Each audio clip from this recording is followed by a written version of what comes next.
morning, early birds. Welcome to yet another episode of the Younib Breakfast Show. Happy New Year. I hope you guys enjoyed your December holidays. Nasikia watu walienda ushago sana wakajivinjari. I hope you guys took care of yourselves. And welcome to the new year where we are here to bring you more conversations, more entertainment, and a lot more conversations that will help you become a better person. My morning is okay, and I'm really excited for this show today. And you know, guys, already hapa kwa ABS, we already know kuna kuwa na ile ufuatilio yenye tunafuata. So I want us to go straight to the morning bite of the day.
Today we're going to talk about relationships and mental health. Already, you know, on Wednesdays we bring you an episode or episodes when it comes to matters mental health, and we've been doing a lot of conversation in the topic. And today I'm joined by a guest who I want to introduce to you, or rather I want him to introduce himself to you, because we will be speaking about relationships and mental health, and he will be our guest for the day. So, karibu sana kwa Younib Breakfast Show. Thank you for having me.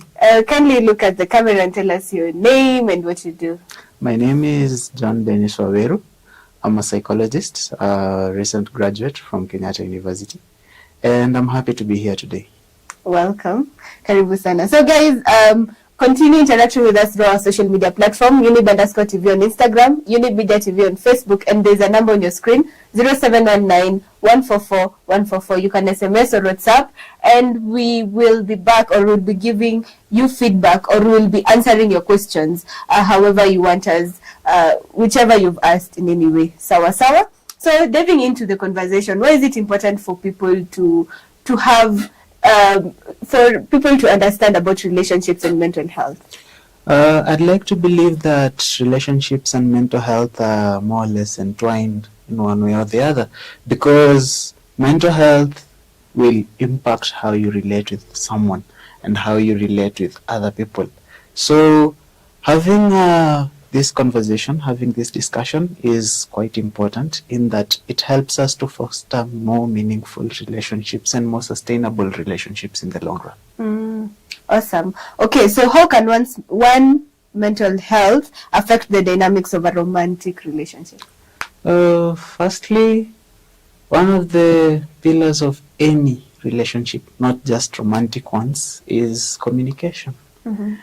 For relationships to exist, there needs to be open and honest communication. Therefore, mental health or the mental status of that person at that particular time may impede communication in that way. It may change how this person communicates, how this person passes a message to, in this case, their loved ones. Also, mental health issues may also come with isolation. People may tend to isolate themselves. People may tend to self-stigmatize. People may tend to view themselves as not worthy or deserving of being even in the said relationship. Mm-hmm. And this may come across as, how do I put it? This may come across as someone feeling left out. You know, if, say for instance, you're my partner and I have these feelings of not being worthy for being in this relationship, I may draw back. Mm-hmm. And that may make you feel as if you're the reason. And thus it may impede our relationship in that way. Also, mental health is, this conversation is important in that it also creates a narrative around the significance of mental health in its own. You know, for me to understand that it is well to communicate, it is well to speak out how I feel and how I'm reacting to particular situations, will beat the various traditional stereotypes that have been there. You know, yes. So it is very important, and the relationship between mental health and romantic relationships, as I said, is entwined. Okay. So because you've already spoken about communication, and I know so many people, even when you ask when it comes to relationships, they'll say it's important for people to have communication. So my question is, how can somebody, or if, for example, we are in a relationship, in a romantic relationship, and we want to maybe communicate, simply because maybe we have somebody, one of us or both of us have mental challenges, like some of the mental health challenges. How can we be able to effectively speak or communicate to each other? Firstly, I think it's important that we create safe spaces. You know, a space whereby you can communicate without feeling judged. That is one, because one of the problems we have, at least from where I'm seated, is relationships these days need to be picture perfect. You know, we have social media that is telling us how we should live our lives nowadays. So you have a relationship or a setting whereby before you do something, your first thought is, how will my partner perceive me? You know? And take, for instance, some of the mental health issues or challenges that may arise. They can depict a particular picture. Okay? A good example is, let's say someone is suffering from a sexual disorder. You know, take erectile dysfunction for an example. It's common among men. And this person has a partner. And right now the common narrative in social media is inches and game. So you find that this person will have a problem in expressing themselves, because the first thought that will come to their mind is, how will their partner rate them? How will their partner think? Okay? Take for another instance, take for example someone who has never had sex before, and these days romantic relationships are more or less sex oriented. You know, if you cannot perform, if you cannot do whatever you're obligated to do in the bedroom, you find that this will also come with its own set of panic and stigma. But this person cannot communicate, because how will the partner perceive them? Okay? So you find that it becomes an issue, and it forces these people to either adopt unhealthy coping mechanisms. He'll have to go elsewhere and train. Okay? So creation of a safe space is actually very important, and also to avoid labeling. And we do this subconsciously, even in our communications. Today you feel rather sad. Why do you go and say you're depressed? Who has diagnosed you with depression? Okay? You say, another phrase that is quite common is, you have someone who has regular mood swings. Yes? But you'll go and say, that guy is bipolar. How do you know? Okay? So you find that avoidance of labeling also fosters open and honest communication, because if I know you look at me as a person rather than as a depressed person, or rather than as a person who's battling bipolar, I'll be more open to come and tell you, hey, this is how my day has been, this is how my day has been. You know, mental disorders do not define us, and there are things we can live with, and we can actually act optimally. Yes. Okay, so you have said they need to create a safe space. How can somebody, for example, or in a relationship, have that open space or get to now work to it to have that open space? Maybe it's a couple that has never been having a good communication strategy. So how can they create that good space that will enable one of the couples or all of them to be able to speak out without feeling like they're judged? Okay. Firstly, I think empathy plays quite a significant role in creation of these spaces, because empathy is basically putting yourself in someone else's shoes. It's basically having an understanding of your own emotions and of the emotions of others, because all this comes down to how these people feel and can they express what they feel.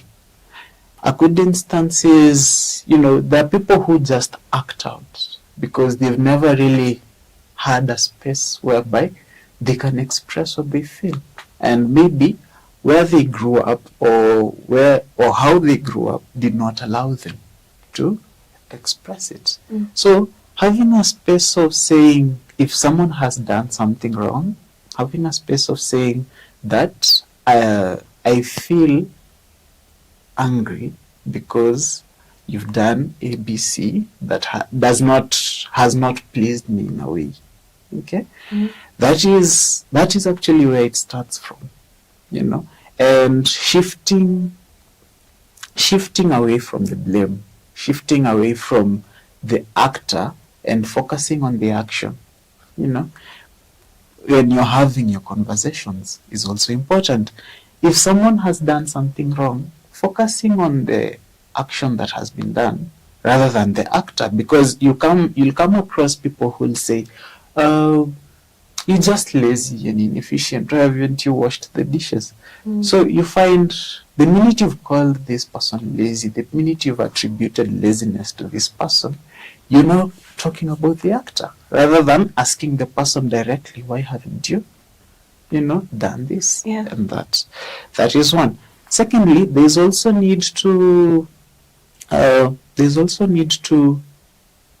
listen. Most people these days, it's all about them. It's all about what they want. For this to happen, that and that must happen. It's all about what they should have, but they rarely listen to the other person. There are people who all they want is someone to talk to, and there are people who all they want is to be listened to. All the time, they are the ones who've been listening to others. They're the ones who've been carrying the baggage of other people. Therefore, listening is also important, because the minute you listen to me, I start to feel as if you care about me. You care enough to want to hear the irrelevant information. Actually, a good number of people who have mental health issues, they normally label them as irrelevant because normally people don't want to listen to them. Therefore, listening is also important in that it will help to foster a safe and a productive space whereby efficient and effective communication can be carried out. Wow, okay. And guys, I hope you are coming along, Nasoma. And I always tell you that when we have the breakfast show here, you're always verified, or unajua that always you'll get information, you'll get entertainment, and also you will also get to learn something that you have not known. So it's important for us to continue following up so that we can continue to know how we can build our relationships on matters mental health. So we know that there are so many people nowadays who are struggling with mental health issues. It may be mood disorders, it may be depression, it may be anxiety. And as a partner, how can somebody support in a couple, how can a partner support the other person when it comes to matters with mental struggles? Okay. First, it's very important to learn about the mental struggle in question. For example, if you have a partner who, say, is suffering from a mood disorder, something called, nowadays mood disorders characterized under the bipolar spectrum. So if you have someone who's suffering from a disorder in that spectrum, first of all, it's good and it's good to learn more about the disorder. That is, it will help you to know what the disorder looks like and how to react or how to act when symptoms of that particular disorder surface. Okay, so you find that in doing that, it will help in that you'll be able to understand how your partner behaves and why he behaves the way he behaves. First will be to learn. Then secondly, I think it's also good to support the partner, how they would like to be supported. This is asking them how they would prefer. A good number of people who have mental health conditions, that is, mental health conditions that are being managed, they normally know how they like to be supported. They'll normally tell you, this is what I'd prefer, and this is what I'd prefer. There's also time that I would like some alone time. There's time that I'd like this and that. And this will come into play from them. And it will also come into play with respect to their own boundaries. If they tell you they don't like a particular thing, it is best not to proceed with it, no matter how well or how beneficial you think it will be. Yes. So also, there's also need to go for psychotherapy. If he has issues that are underlying, he can work through them, or he can work on them in those sessions. You're their partner. You're not their therapist. Yes. Therefore, it is quite important that you suggest psychotherapy to them. Yes. So the therapy is not for the couple, but it's for the individual. In this case, it depends on the case scenario. If there's a person if you have a partner who is battling a particular issue, you can have them go for therapy. But if there's a partner who, because of battling that issue, is behaving in a particular way to you and it is taking a toll on you, I'd also recommend that you go for therapy yourself, individually. Yes. Okay, so in most cases, society has always been seen to influence so many things. So how do societal stigma surrounding mental health influence relationships? I like to start with my favorite, that is traditional stereotypes, Yes, so there are stereotypes that are modeled across our cultures that dictate how certain people should behave. Kids should not do this, adults should not do this, men should not do this, women should not do this and that.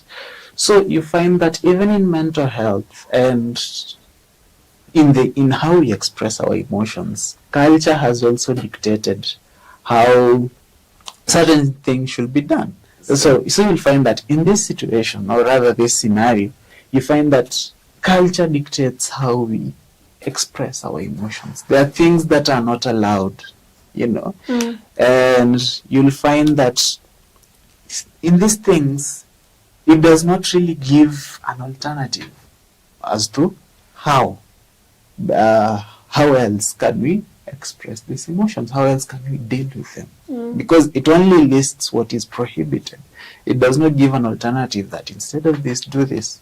So you find that it ends up being the people in this setting end up being looking for other maladaptive ways to deal with these situations in life, and end up looking for coping strategies that they are not efficient, they're not effective. Yes. Secondly, you find that there's also the need for access. Mental health services are not that accessible. There's no that public knowledge or public awareness of where we can find mental health services. That is, except for the known Mathari mental, the Mathari level 5 teaching and referral hospital. Okay, so you find that there is no awareness, there is not enough awareness about mental health services out here. And that is a problem, because even if someone knows that he or she is undergoing a particular problem, they do not know where to go. Okay. Thirdly, there's that stigma, or there's that stigma that comes with mental health, mental illnesses. So you find that they're normally synonymous with, I don't want to call it madness, but they're normally synonymous with, I'm looking for a word that, okay, they're normally synonymous with people who have unsound mind. So if someone looks at it from that perspective, what will motivate them to go seek help in a place where you're in a place where has been denoted to to handle people that need psychiatric support? Okay, people are going to view you as a person of unsound mind, and really you wouldn't want that. Nobody does. Okay, so it is also a problem how it is denoted and how it is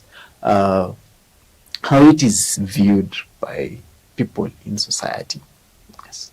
Okay, thank you so much for telling us more about how the society is really affecting our relationships and mental health. And I feel like for now, it's something that we need to continue diversifying or also speaking about when it comes to matters mental health. And it's important because the society always has something to say, unfortunately, but we are here to always ensure that we teach you matters that you can be able to help maybe learn or also unlearn issues that you are going through. Remember, this program is proudly brought to you by Missio and also the Younib organization, which we are trying to be able to reach to our communities to offer free mental health services. As you heard already, it is tough for many people to get access to mental health, and we here as the Younib TV, Younib organization and Missio are ensuring that we can be able to reach to you guys and help you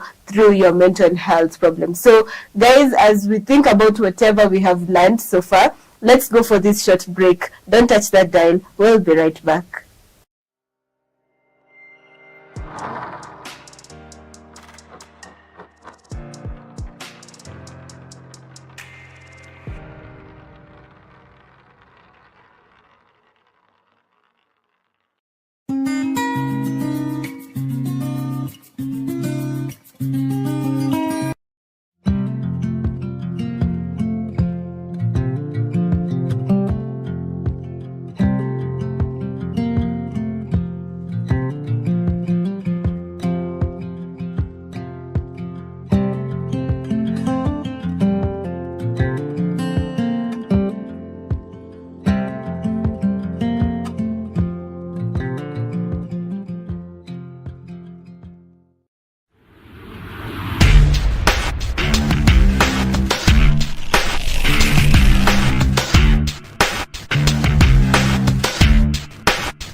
Ever the best.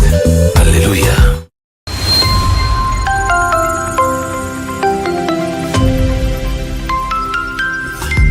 Ever the best. Hallelujah.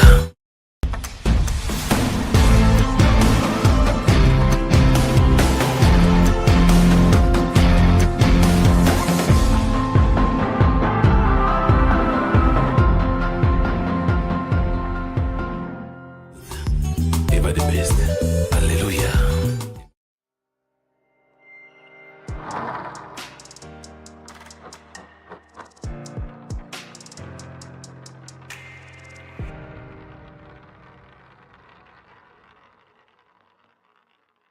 Welcome back. This is still the Younib Breakfast Show with me, Penina Wachera, and today we are having a good conversation in matters relationship and mental health. Remember, you can interact with us through our social media platform, Younib_TV on Instagram, Younib Media TV on Facebook, and also there's a number on your screen. You can SMS or WhatsApp 0719 144 144. So before the break, we've gotten to understand what really is the importance, or why is it important for us to have to know the relationship between relationships and mental health. And also we've gotten to understand what the society say and how we can be able to navigate when it comes to that end. And also we have learned so much when it comes to communication. Communication, people always say that communication is important in a relationship, and yes, it's important, but we've also gotten to understand how we can be able to make a good safe space for each other so that you can be able to freely communicate with your partners. So as we continue this conversation, please feel free to also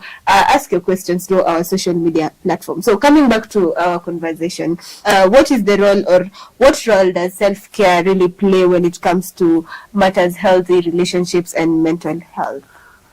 Thank you for that question. So self-care, that is doing activities that put yourself at the middle of the entire dynamic, are actually helpful in that, one, they help to foster emotional resilience, because relationships can be quite tasking. Yes, so you find that self-care activities is you taking off some me time, and it serves as a way for you to release some of the tensions or some of the emotion or some of the baggage that may come as a result of being in a relationship. And self-care also means that you take time outside your relationship to focus on yourself. Therefore, you're able to build some of the skills that you may perhaps find enjoyable, you may perhaps find helpful. And it may also help to raise your esteem. It may also help to make you feel important because you're taking time off to do things that you like. Also, self-care is important in that it also helps in the creation of boundaries. I cannot know if you have overstepped my boundaries if I don't know what my boundaries are in the first place. If I don't know what I like, if I don't know what I don't like, if I don't know what I do to get away from all this. And it may also help in raising your self-esteem. Remember, are you putting yourself at the center of the entire dynamic when practicing self-care techniques? When you're exercising, when you're doing mindfulness techniques like meditation and such, you're putting yourself at the center. So at the end of the day, you help to feel good. It releases the feel-good hormones in your body. And it also helps to raise your self-esteem and also helps to make you view yourself as an important person. Yes. So guys, you've heard it from our guest. You have to learn, or rather you have to get a way of knowing what makes you feel happy, and through that you can be able to make it your self-care routine, which will be able to help you also grow when it comes to matters relationship, right? So I understand there's always conflicts, and conflicts in relationship is very common. But now, you'll find yourselves, maybe you're a couple, you are having a disagreement, and sometimes you are unable to actually solve a conflict. How can somebody be able to do that, or rather work on it well without even affecting somebody who's having a mental health problem? For example, to bring perspective, if, for example, I am speaking to somebody who is bipolar and we are having a conflict, it's hard to understand when this person will really change the mood and become maybe defensive, or how can somebody, maybe a partner, be able to handle this when matters conflict arises? Okay. Thank you again for that question. I think first, conflict is it's a miscommunication. For conflict to escalate, you need to have peddled such a miscommunication and a misinterpretation of whatever someone has said. A good example of look at is, look at someone who, for example, a good indication of, say, someone who's battling depressive disorders. And this person normally wants validation every now and then. He normally wants to know that he's doing good. He's actually doing well. Yes. And a conflict comes up. Since conflicts are normally a natural way of life, you find that this person, the way you present that conflict, can even destroy his own self-esteem, which is already broken. Okay? Yeah. So you find that communication, one, it's very, very important. How you pass the message, as I've said, separate the actor from the action. Just because an action has happened doesn't mean that that is a characteristic of the actor. Yeah. Just because something has not been done does not warrant you to label the actor as lazy. Because the minute you label them as lazy, they normally pick up that label and wear it with pride. Or it's simply because someone has messed up somewhere does not warrant you to label them as careless. Because the minute they believe they are careless, they will carry it they will wear it with honor and with pride. I'm very careless. Do not entrust me with that. Yes. So learning to separate the action from the actor is quite important. Also, sometimes taking a break. When things get too intense, taking a break is also quite important. And revisiting when you both of you are calmed down. Because what you notice with conflict is it can easily transform into blame. You're looking at who did what rather than what was done. It's your fault. It's your fault. You're the one who didn't do this. No, I thought, why did you think? You didn't ask me. That is why it is your fault. So you find that transfers the blame. But when you take a break from all that, you are able to think through the situation when you calm down. And you're able to see, maybe this is something I might have overreacted in this way. And I'd feel better if perhaps you will communicate more. You'd say, I like this and I don't like this and that.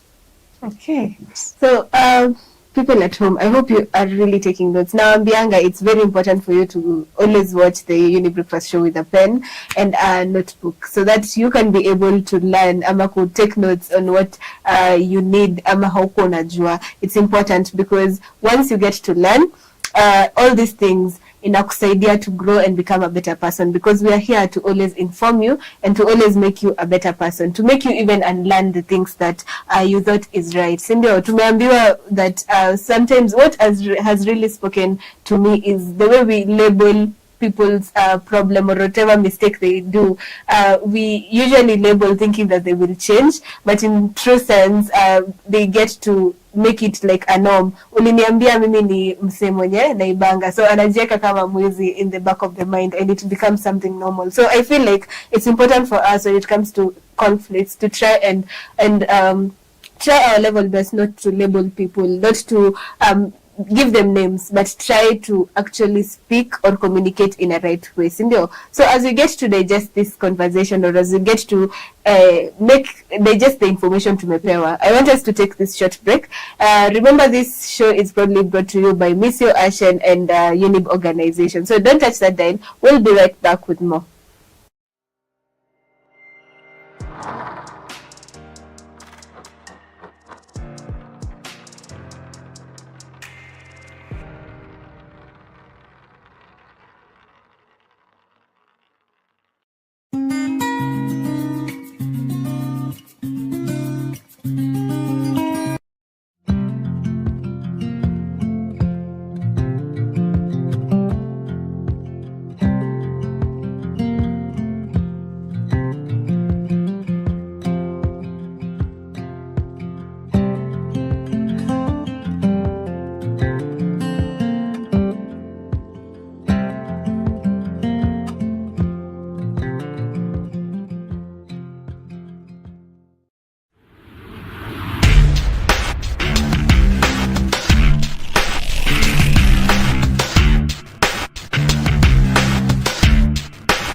Ever the best. Hallelujah.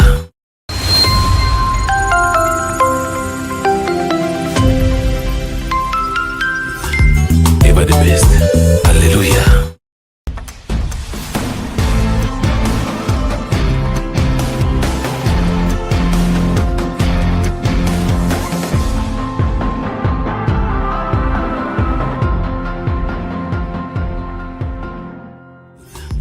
Ever the best. Hallelujah.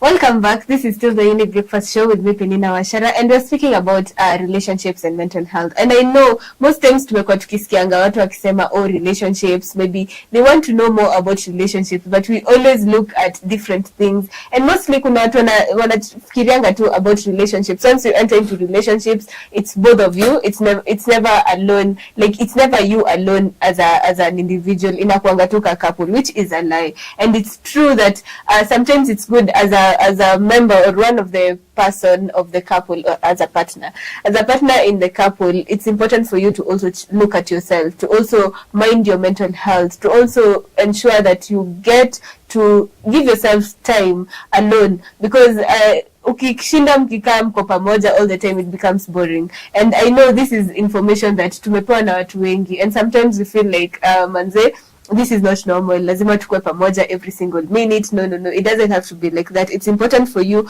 to always work out your mental health. And today we are here to continue this conversation, and also to communicate, and also to teach you guys on how we can be able to bring together our relationships and mental health. So continuing the conversation, I want us to speak about now the impact of mental health in matters intimacy and connections when it comes to relationships. Okay. Mental health actually can impact intimacy a great deal, because firstly, it results in changes in libido, and you find that there are disorders or there are conditions that actually lead to, one of the symptoms is a loss in sexual interest. Okay? Yeah. So you find that changes in libido can affect how intimate the relationship is, or how intimate you view each other, and it can also lead to partners pulling apart from each other. As I said when I was starting, the sex has somewhat become a pillar in a good number of romantic relationships. Yeah. So you find that having a sexless relationship nowadays it's quite a challenge.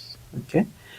Secondly, mental health dictates how you see yourself, your body image, and having a distorted body image results in a perception in how other people see you, how other people view you. And if you have a distorted body image, you view yourself negatively, and you'll also be inclined to believe that other people view you the same way. So you'll also be inclined to believe that you're undeserving of some things, like relationships, for that fact. Also, some of the, say, medications that you're using to manage some of these mental health disorders can come with side effects that may deal with your intimacy, your sexual drive. Okay? Mm-hmm. And it's also good to mention that a good number of mental health disorders, they can also come with isolation, and self-stigmatization. As I said, you believe yourself to be undeserving of whatever beautiful thing that you have with your partner. Mm-hmm. Therefore, it ends up with you pulling away from the relationship. In more ways than one, it can come as emotional numbness, You're always the stoic. In the relationship, you're not allowing yourself to be vulnerable around your partner. You're not allowing yourself to seek for help, because it will also it will add to that picture of the undeserving person you are. I am so weak, I cannot do a particular thing by myself. I need to ask for help, Yeah. And where I come from, people do not ask for help in such matters. Get? Yeah. So it also becomes a problem whereby you pull apart from your partner first, because you can even fear that your partner will pull apart from you. Look at there are cases of also codependency, where the person does not have a life outside the partner.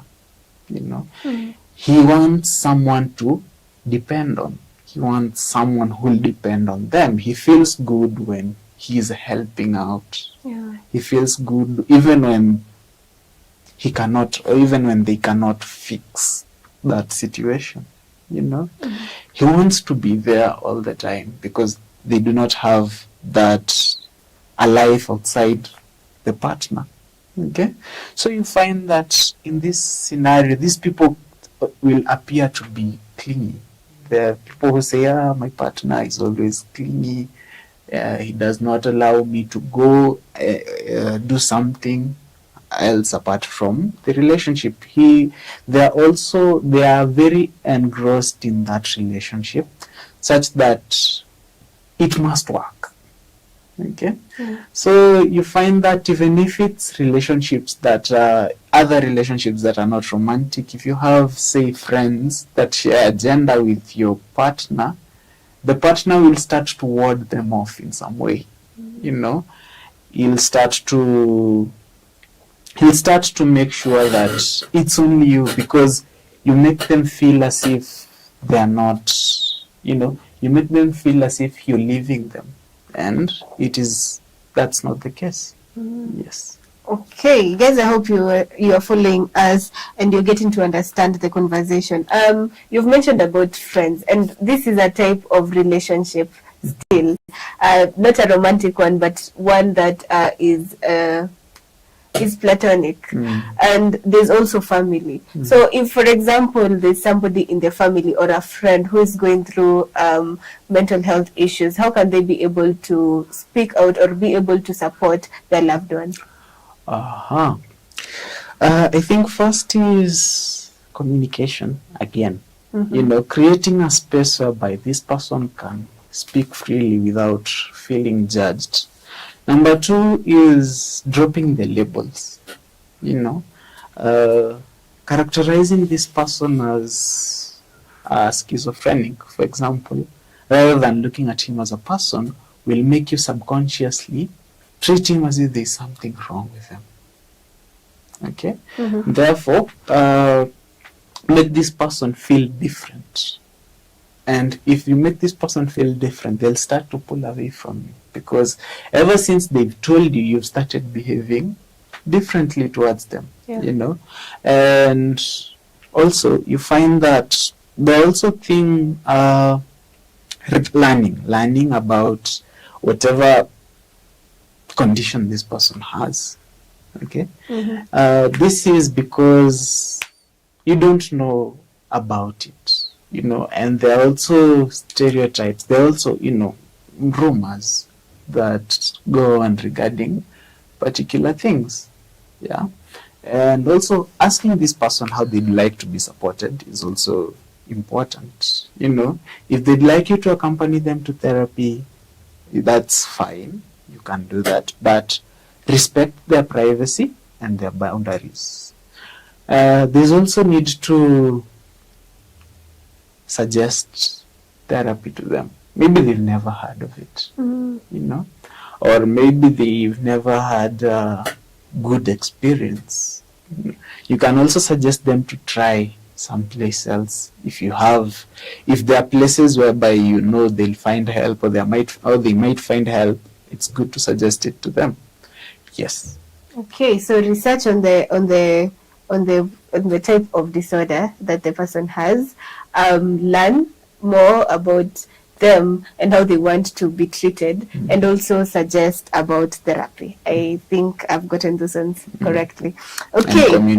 And communicate. The communication is really, really important, and something that we usually take lightly, but it's really, really important when it comes to matters mental health and growth in our relationships, in all aspects of our relationship. Doesn't matter whether it's romantic or platonic, like it's really, really very important, right? So I want you now to give advice to somebody who maybe is going through a hard time, or maybe has mental health issues, and also when we are still at it when it comes to matters advice, how can somebody be able to maintain their own mental well-being when it comes to relationships?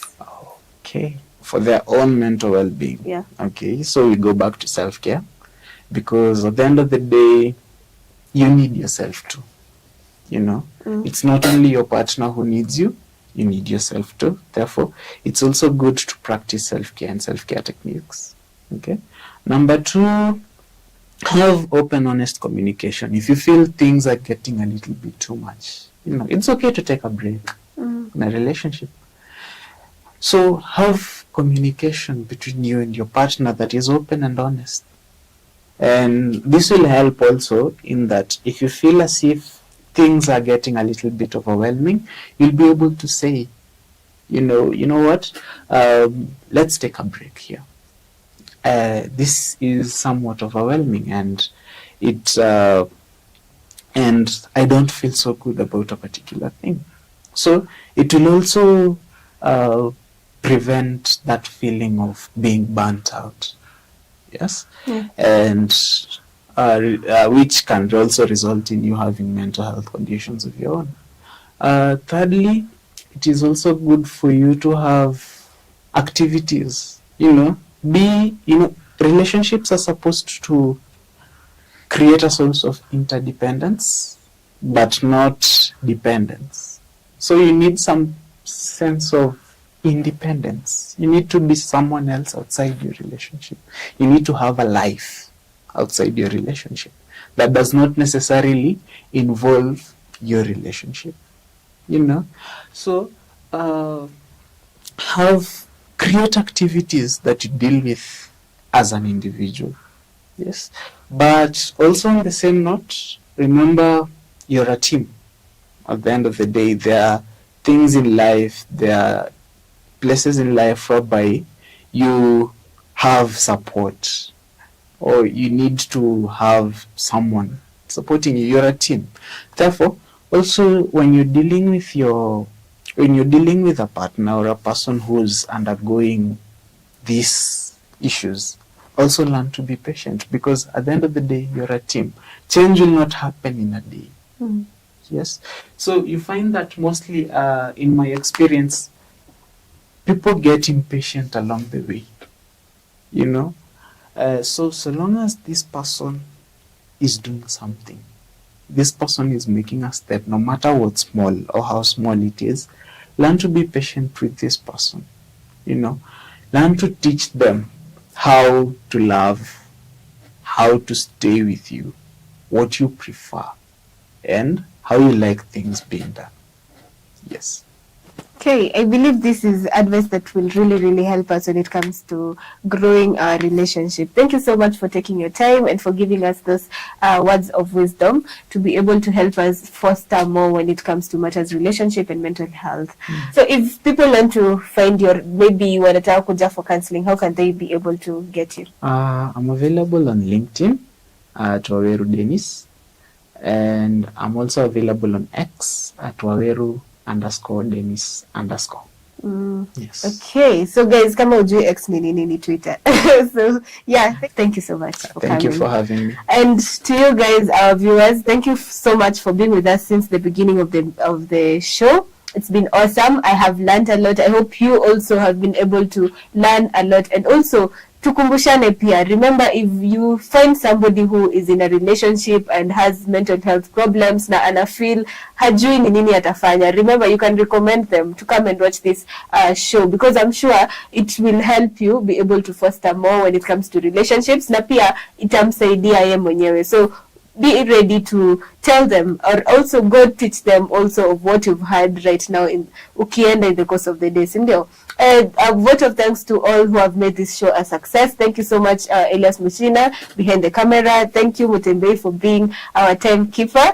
And also, thank you to Valentine, being always anakwanga on toes here and there when it comes to the mental health show. And also to our editor, Lydia Wangare, thank you for making sure that this show comes to our viewers the way it is. Okay, from me and my guest, I wish you a beautiful day ahead. See you next time. Goodbye.